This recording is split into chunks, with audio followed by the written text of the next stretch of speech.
오늘 인터내셔널 컨퍼런스 넬트에 대해서 축하드리고요. 오늘 제가 말씀드릴 내용은 모빌리티와 물류에 대해서 좀 연결해서 말씀을 좀 드리도록 하겠습니다. 오늘 발표 내용이 어떻게 보면 핵심적인 내용은 방금 전에 스위트만 교수님께서 말씀해 주신 내용이 뭐냐면 어떻게 보면 모빌리티 비즈니스 얘기해 주셨고요.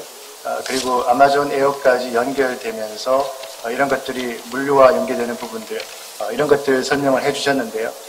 오늘 제가 말씀드릴 내용은 그 모빌리티 비즈니스에 대해서 인사이트를 한번 간단하게 살펴보고요.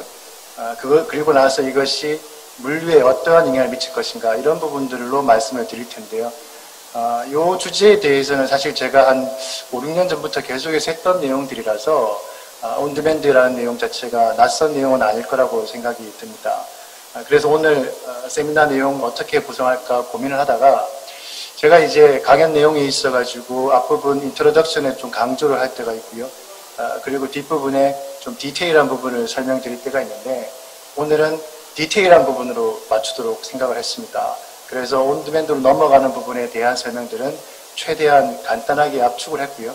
실제로 이제 우리가 온디맨드 물류를 하는 데 있어서 어떠한 도전이 있는지 이런 부분들에 대해서 한번 살펴보도록 하겠습니다. 그럼 본격적으로 한번 강의를 내용을 살펴보도록 하겠습니다. 방금도 보신 것처럼 사실 이 모빌리티 비즈니스라고 하는 것은 굉장히 지금 활발하게 진행이 되고 있죠. 우버뿐만 아니라 동남아에는 그랩이라든지 고잭 이런 기업들이 다양하게 나오고 있습니다. 그에 따라서 위팅크X라든지 맥킨지 이런 데서도 뭐라고 얘기를 하고 있냐면 결국 이제 자동차를 소유하는 세상은 사라질 것이고 모빌리티로 완전히 변화할 것이다 라는 얘기들을 이렇게 각 모드가 움직인 거리를 기반으로 해서 설명을 하고 있습니다. 그러다 보니까 결국 이제 모빌리티 산업이 굉장히 활발해질 것은 확실한 것 같은데요. 이때 이제 과연 그 영향이 어디까지 갈까를 생각해 보면 아마 1차적으로는 자동차 제조업들이 큰 영향을 받게 될 것 같고요. 그러다 보니 이제 자동차 제조 기업들은 이렇게 모빌리티 기업으로 전환을 추구를 하고 있고요.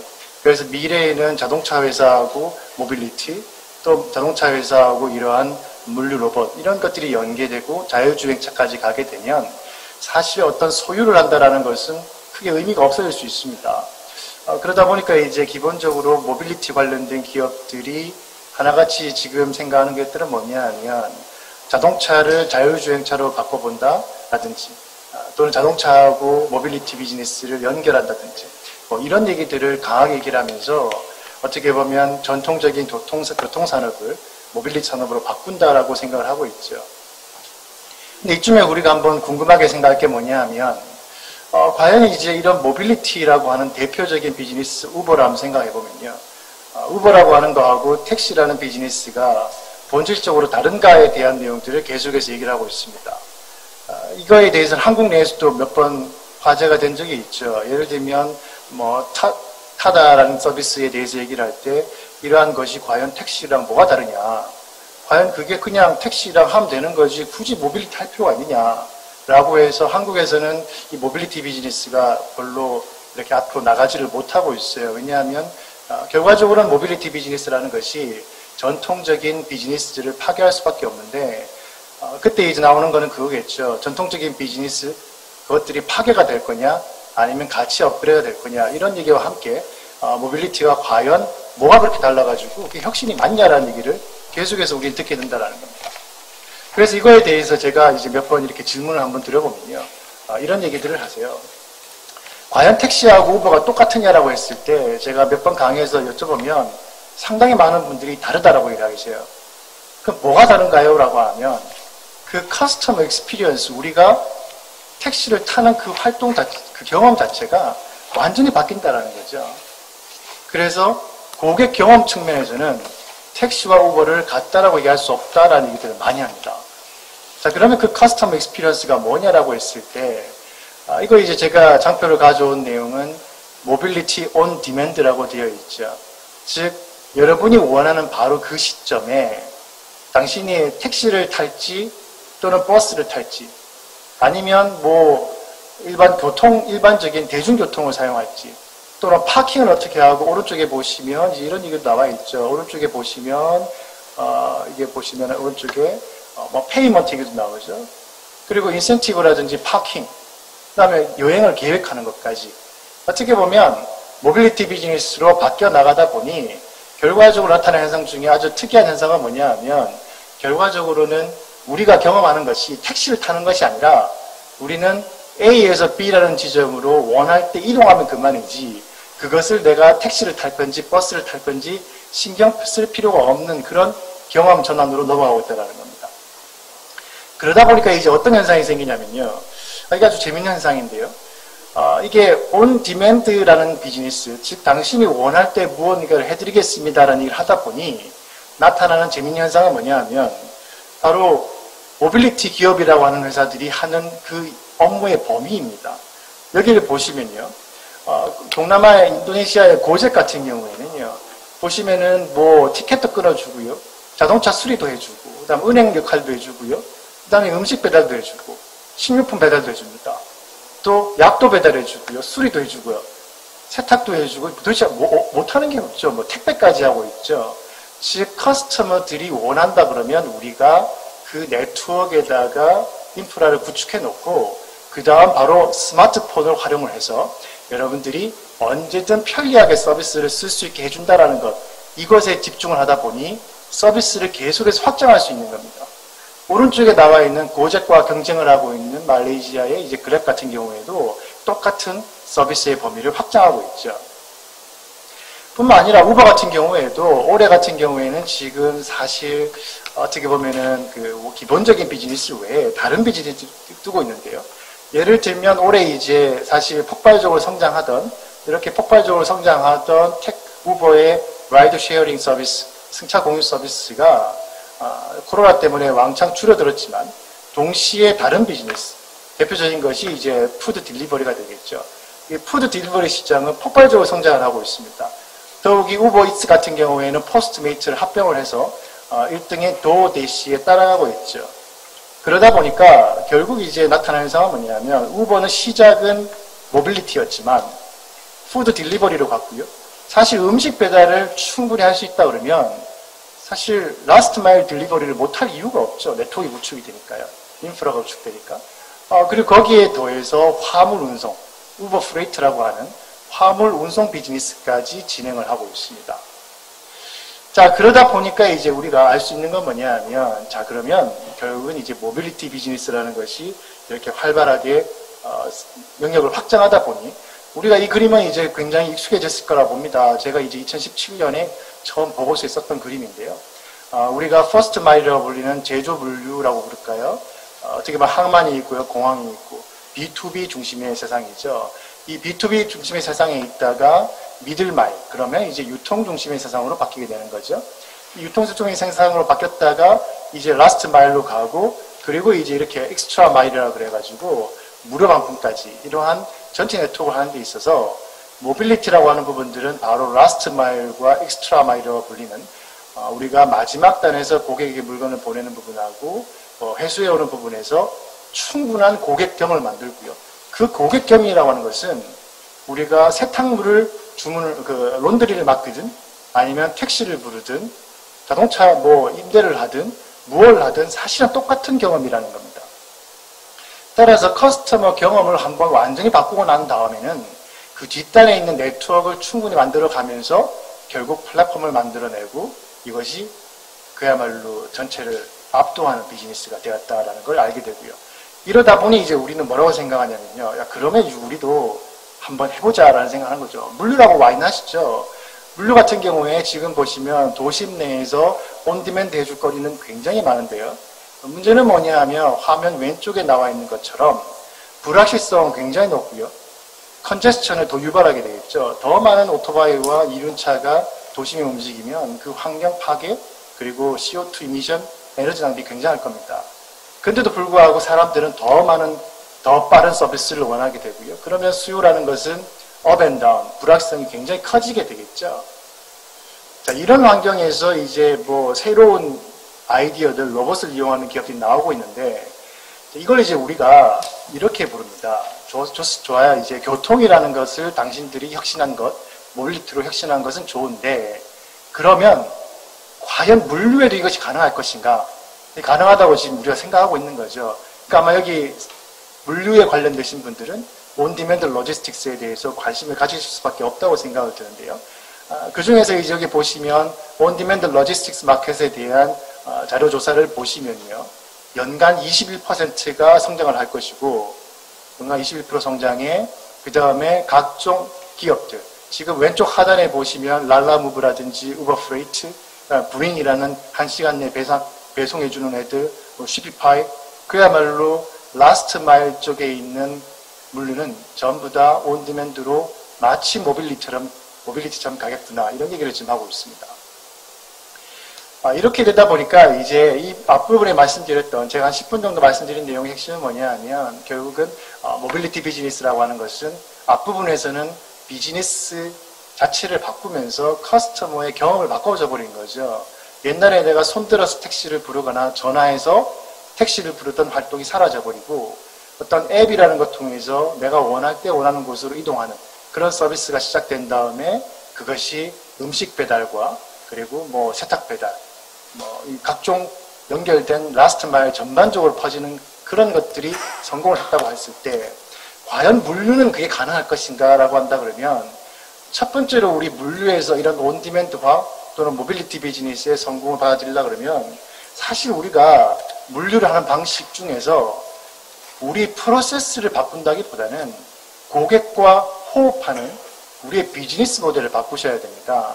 여기 나와 있는 것은 지금 프레이트 매칭이라고 불러서 화물 중개에서 우버 프레이트와 함께 치열하게 경쟁하는 컨보이라고 하는 회사인데요. 여러분 컨보이라고 하는 회사는요. 데이터를 충분히 확보를 하게 되면서 뭘 하냐면요. 중간에서 가격을 미리 예측하는 서비스를 하고 있습니다. 아침에 누군가가 서비스를 요청했을 때 그 서비스의 가격에 맞는 캐리어, 즉 화물 운송 업체를 고르는 것은 시간이 많이 걸릴 겁니다. 견적을 다 받아봐야 되겠죠. 하지만 컨보이는 데이터를 분석해서 굳이 업체들한테 물어볼 필요 없이 바로 컨보이 개런티드 프라이스라는 걸 만들어서 자, 이 가격에 여러분 비즈니스 옮길 수 있습니다. 그 화물 옮길 수 있습니다. 이렇게 얘기해버리니까요. 그러면 당연히 어떤 일이 생길까요? 기업들 입장에서는 이거는 전통적인 화물 운송하고는 좀 다른데 내가 의뢰를 하자마자 바로 가격이 나오고 그 가격으로 바로바로 서비스 해주는군. 뭐 이런 것들은 꽤 새로운 비즈니스가 되겠죠. 그리고 앱에서 비딩도 붙여줘요, 요즘은. 예를 들면 옛날에는 저는 스팟 카고만 해줬습니다. 내가 오늘 급히 차 하나 필요하니까 용차해주세요. 그게 아니라 흔히 이제 우리 물류에서 얘기하는 월간 계약, 월대라고 부르죠. 또는 연간 계약, 집, 이런 것도 지금 앱에서 완벽하게 해주고 있고요. 그게 가능한 이유는 어마어마한 그 화물 운송 업체들이 이 네트워크에 들어오기 때문에 가능하게 된 거겠죠. 그 외에도 제가 컬럼으로 쓰기도 했습니다만은 자율주행차 업체 같은 경우에도 대부분의 자율주행차 업체들은 데이터를 파악하게 되면 결과적으로는 물류 회사로 넘어오게 될 확률이 굉장히 높겠죠. 스타스키 로보틱스는 망했습니다만은 자기들이 가지고 있는 자율주행 트럭의 데이터를 활용해서 화물 운송 중개업을 하려고 시도를 했었습니다. 그래서 이게 첫 번째로 제가 말씀드렸던 결국 온디맨드 물류를 하려고 그러면 우리가 어떻게 보면 비즈니스하는 방식을 바꿔야 된다. 즉 커스터머에게 어떻게 돈을 받고 어떻게 우리가 어떻게 보면 연결해 줄 것인가 그걸 바꿔야 되는데요. 문제는 뭐냐면 이런 비즈니스 모델을 바꾼다고 해서 되는 게 아닌 이유가 그 뒷단에 백엔드 단이 굉장히 유연하게 움직여야 됩니다. 제가 지금 보여드리는 것은 뭐냐면 워싱턴 지역의 교통 정체 상황을 보여드리고 있는데요. 빨간색이라는 부분들은 지금 굉장히 적체가 생기는 부분들입니다. 보세요. 그러면 지금 보시면요. 하루에도 이렇게 교통 정체가 생기는 구간들이 계속해서 바뀌는데 우리가 전통적인 방식으로 배차를 해서 이거를 커버할 수 있겠습니까? 근데 이제 우버 같은 경우에는 그 서지 프라이싱이라는 제도를 도입을 해서 구간마다 수요와 공급에 따라서 가격을 막 바꾸거든요. 즉 옛날에는요. 택시 요금이라는 것은 한 달 내내 고정인데요. 심야 할증 일부를 빼고는. 근데 우버라는 것은 하루 종일 가격이 계속 바뀝니다. 이렇게 되어버리면 수요와 공급이 유연하게 조화를 수 있겠죠. 이건 마치 우리가 어떻게 생각할 수 있냐면요. 오른쪽에 있는 것은 제가 얼마 전에 했던 논문이기도 합니다만은 그 포트폴리오 컨트릭이라는 게 있는데요. 우리가 용차라든지 집, 월대, 이런 식의 전형적인 방식의 계약 방식으로는 이런 온디맨드 물류에 대응을 할 수가 없습니다. 왜냐하면 수요가 어느 날은 폭발할 것이고 수요가 어느 날은 없을 거예요. 그때 과연 동일한 요금을 쓴다는 것이 말이 되겠습니까? 그래서 이런 걸 대비하기 위해서는 우리가 계약 방식에 대한 연구를 새로 해야 되고요. 뿐만 아니라 이제 이 우리의 그 사물을 바라보는 최적화 방법을 좀 바꿔야 됩니다. 여기 나와 있는 건 제가 낸 특허, 이제 국내 모 기업과 함께 했던 과제에서 나온 특허 두 가지를 지금 보여드리고 있는데요. 지금 이 화면에 나와 있는 특허 왼쪽은 뭐냐면요. 제가 한 5, 6년 전까지만 하더라도 내비게이션에서 소프트웨어를 만들 때 예를 들면 유럽 네트워크 같은 경우에는 링크의 개수가 한 3억 개 정도가 되기 때문에 0.5초 만에 이렇게 경로를 찾고 있는 것이 굉장히 어려웠습니다. 그러다 보니까 저희가 처음 접근을 할 때는 이것을 최적화 문제라고 생각을 했어요. 그래서 왼쪽에 나와 있는 특허는 뭐냐 하면 어떤 노드들 간에 미리 최단 경로를 다 계산해서 문제가 생기지 않도록 아예 그냥 모든 최단 경로를 미리 계산해 놓는 겁니다. 그리고 나면은 통과하는 지역과 통과하지 않는 지역이 나오니 이런 식으로 전처리를 해서 효율성을 줄여보자 해서 이게 이제 아주 글로벌 네트워크에서 성과를 굉장히 큰 창출을 했었는데요. 문제는 뭔가 하니 방금 보여드렸던 그림처럼 링크의 속도가 계속해서 바뀌어요. 수요도 바뀌고요. 고객들이 어디로 갈지도 바뀌고 또 링크의 속도도 바뀌는데 미리 이걸 전처리한다는 것은 불가능한 얘기입니다. 그래서 세상이 바뀌고 있다는 걸 느끼게 되었죠. 온디맨드 세상에서는 이런 식으로 과거의 데이터를 100만 개 갖다 놓고 최적화를 해서 뭔가 전처리한다는 것이 불가능하구나 해서 저희가 새로운 프로젝트에서는 뭘 했냐면요. 오른쪽에 나와 있는 특허는 뭐냐 하면 사람들이 계속해서 선택하는 길들을 한번 다 분석을 해보자. 그렇게 해가지고 그 분석한 데이터를 저희가 트래젝터리 데이터라고 부르는데요. 이런 트래젝터리 데이터를 가지고 쉐이프를 만든 다음에 경로에서 생기는 다양한 패턴들을 즉시 계산을 해서 정답은 아니지만 어느 정도 적당히 좋은 애들을 다양하게 대안들로 제시하면 차라리 더 나은 해결을 줄 수도 있겠구나라는 생각한 겁니다. 즉 온디맨드 세상에서는 정해진 데이터가 없기 때문에 미리 무엇을 최적화해 놓고 그것을 한 달 내내 쓴다 이런 것들은 불가능한 얘기가 되는 거죠. 즉 온디맨드를 제대로 하기 위해서는 수요와 공급을 동적으로 만족시켜주기 위해서 우리가 어떤 계획 수립부터 시작해서 우리의 운영 방식을 고정적인 방식들 미리미리 최적화를 해서 계획 세워놓고 앞으로 계속 이렇게 한 달 동안 할 겁니다. 또 차량도 월 때 뭐 이렇게 해가지고 한 달 내내 똑같은 고정 비용 쓸게요.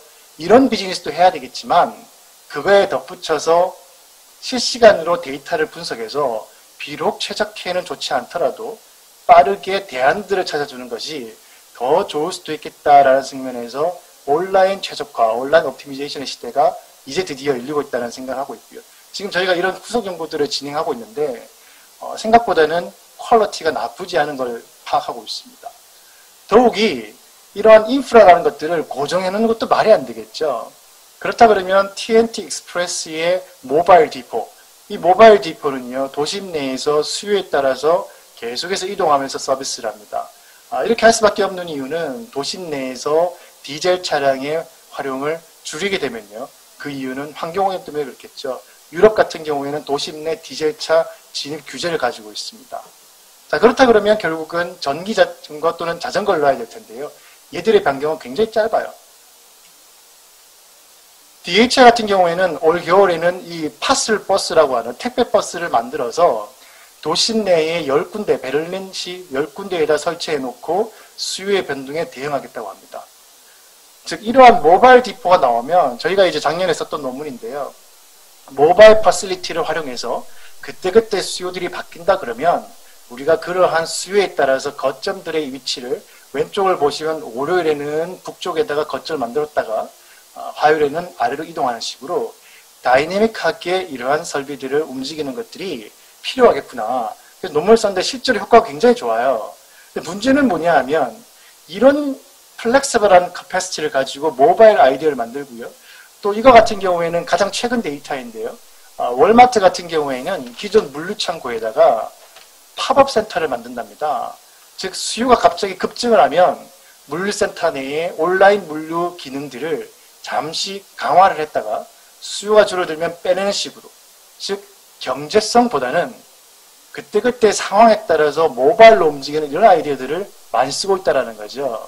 그래서 저희가 이러한 아이디어들, 모바일 웨어하우스, 그리고 모바일 디포, 모바일 이런 퍼실리티들을 활용해서 최근에는 또 한 2년 전에는 또 비밀 조항이 있어가지고 말씀 못 드립니다만은 국내 공동 퍼블릭 파티에서 저희 이 아이디어를 도입을 해서 전체 시스템 표준화까지 제안을 해서 지금 5개년 계획에 따라서 차근차근 진행이 되고 있습니다.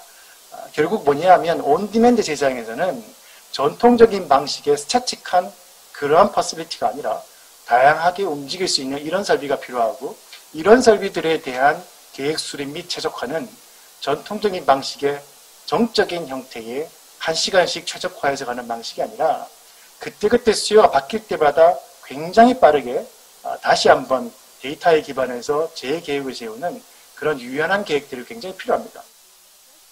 이제 남은 이제 한 7분 정도 동안은 나머지 두 아이디어를 좀 더 설명을 드릴 건데요. 지금까지 나왔던 내용 다 간단하게 설명해 드리면 이런 겁니다. 온디맨드라는 거 하는 것이 모빌리티 비즈니스에서 성공을 했다 이겁니다. 그러면서 고객들이 원할 때 원하는 곳으로 교통을 해주면서 그것들이 라스트 마일 딜리버리, 뭐 아마존 같은 경우 유통업체이긴 합니다만은 온디맨드라는 측면에서는 물류업을 위협을 하고 있고요. 우버 같은 경우에도 물류를 위협하고 있죠. 라스트 마일에서는.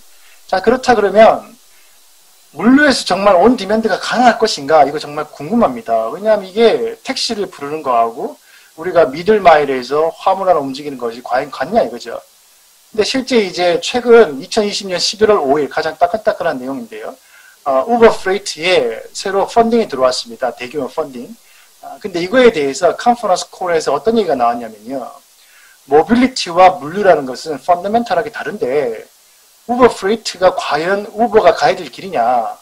물류는 하지 말고 음식 배달부터 어떻게 보면 온디맨드를 할 수 있는 라스트 마일의 일부만 하는 것이 옳은 거 아니냐 라고 했을 때 절반은 맞고 절반은 틀리다라는 식으로 얘기를 했어요. 우버에서. 그럼 그 얘기가 무슨 얘기냐라고 한다면요. 이거죠.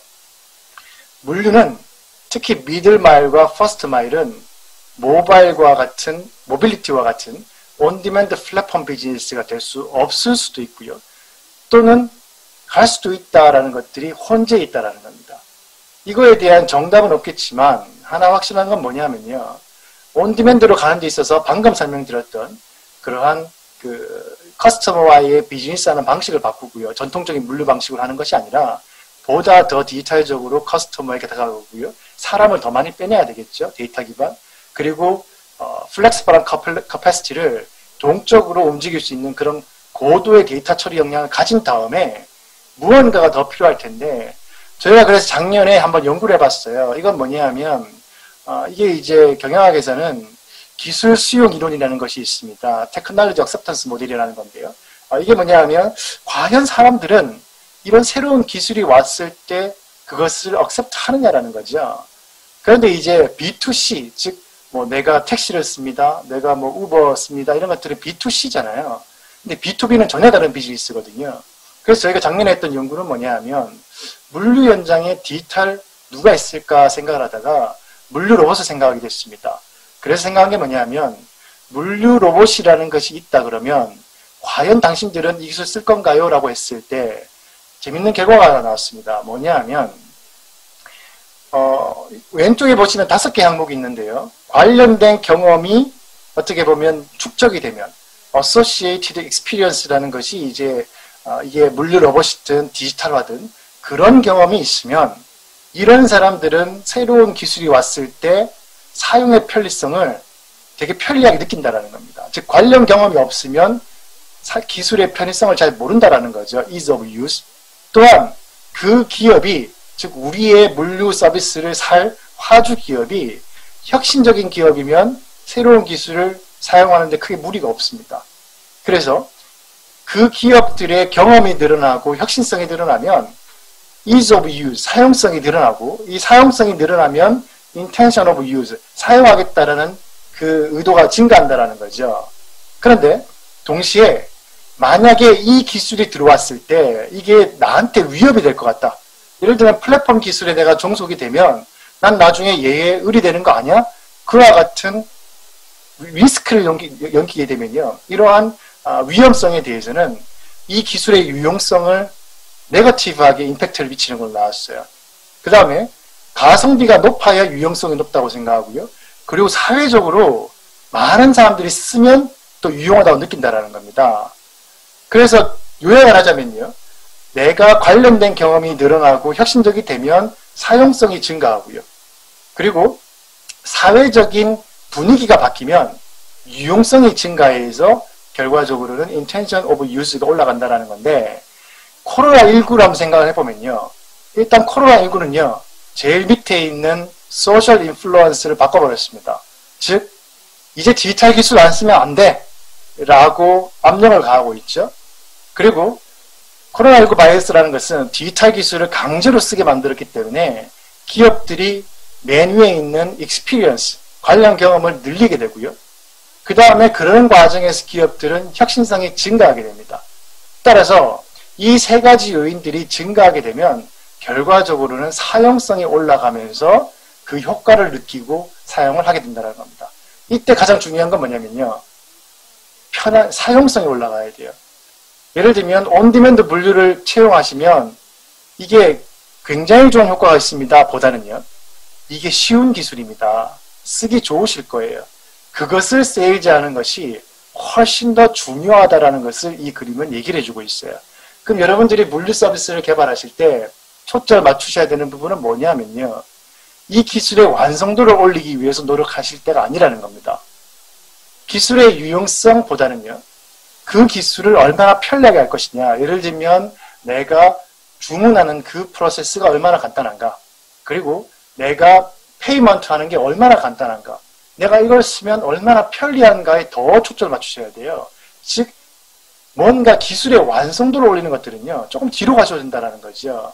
그래서 저희가 이런 B2B 디지털 기술들이 과연 온디맨드 기술들이 물류에 들어올 것인가에 대해서는 이 테크놀로지 액셉턴스 모델을 기반으로 더 연구를 진행하고 있고요. 마지막으로는 결국 이제 이 온디맨드 물류가 되기 위해서는 왼쪽에 나와 있는 것처럼 우리가 허브를 만들고 물류 창고를 개설을 하고 밀크런과 같은 라우팅을 돌리고 이런 세상으로는 이걸 해결할 수가 없습니다. 이걸 해결하는 유일한 방법은요. 이미 누군가가 차를 몰고 가고 있는데 거기에 내가 하나 더 얻는 공유경제형 서비스가 같이 활용될 때만 서비스가 가능해지죠. 가장 대표적인 사례는 쿠팡이라고 볼 수 있습니다. 쿠팡 프렌즈, 결국 쿠팡에서 딜리버리 하시는 분들은 정직원이죠. 고정비입니다. 반대로 쿠팡 플렉스는 파트타임이죠. 이 두 개의 서비스가 유기적으로 돌아가게 되면서 피크 디맨드를 처리하면서 유용한 서비스를 제공할 수 있었던 겁니다. 따라서 우리가 이제 그동안 환상이라고 생각해왔던 이런 피지컬 인터넷 이런 내용들, 이 피지컬 인터넷은 간단하게 설명드리면요. 서로 다른 물류회사가 서로 다른 화물을 그냥 쉽게 받아가지고 연결한다 이런 개념입니다. 그래서 요지는 뭐냐 하면 무언가 표준화를 해서 이 자전거인데요. 자전거에 화물을 그냥 싣는 것이 아니라 표준화된 컨테이너를 이용해서 트럭이 움직이고 이것을 자전거에 싣고 또 보관을 시키고 창고에 넣는 식으로 해서 표준화와 기업 간 협력을 통해서 유일하게 온디맨드를 완성할 수 있다. 하나의 기업이 할 수 있는 게 아니죠.